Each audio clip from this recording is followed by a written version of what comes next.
सर्वस्व अर्पण करायचं देवाच्या चरणाशी आणि चालायचे।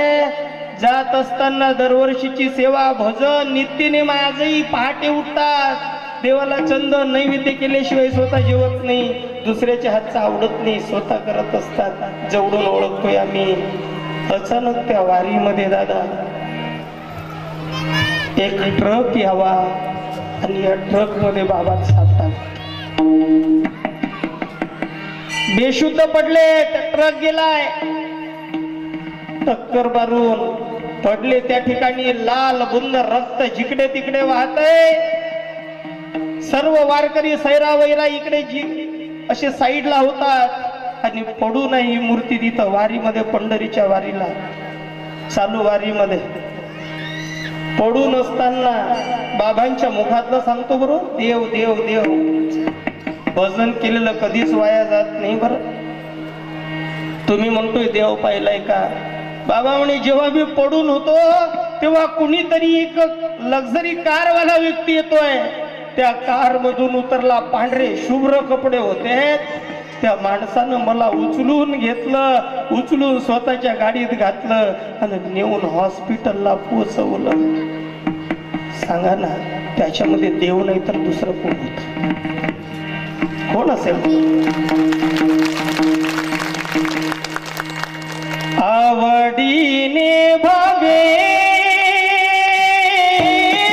हरिनाम घेसी, आवडीने भावे हरिनाम घेसी, आवडीने भावे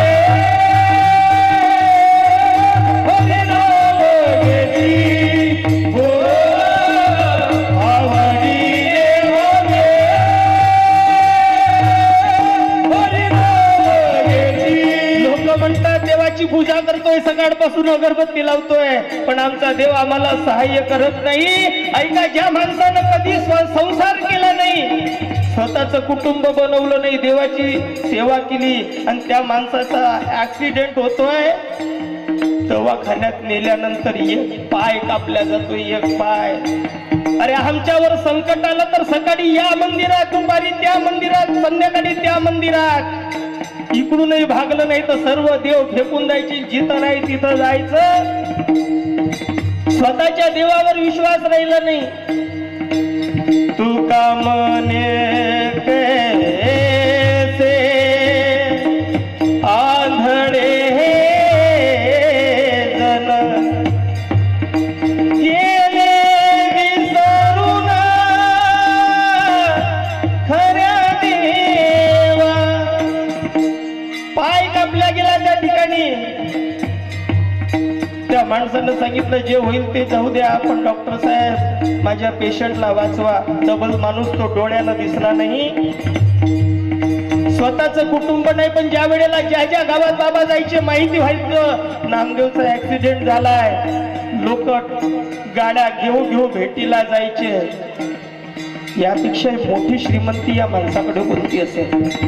गावागावातून लोक भेटीला जायचे, ज्यांना ज्यांना कळालं ना ते पाटील साहेब जरी असतील तरी त्याच्या डोळ्यात आसू आले असतील ज्या वेळेला कळलं नामदेवचा ऍक्सिडेंट झाला।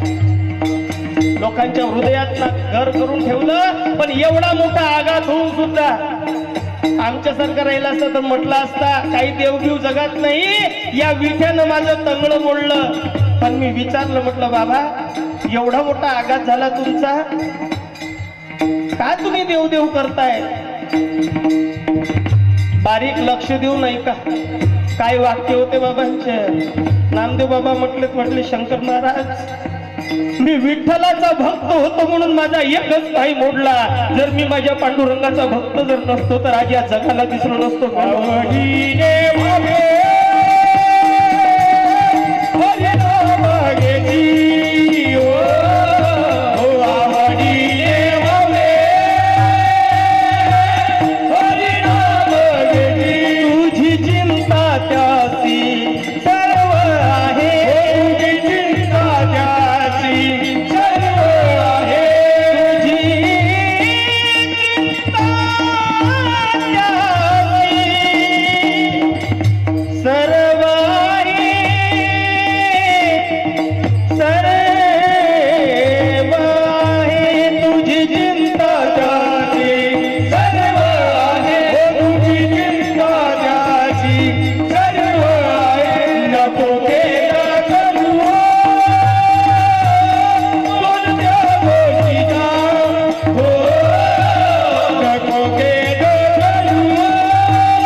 केली आहे दादा.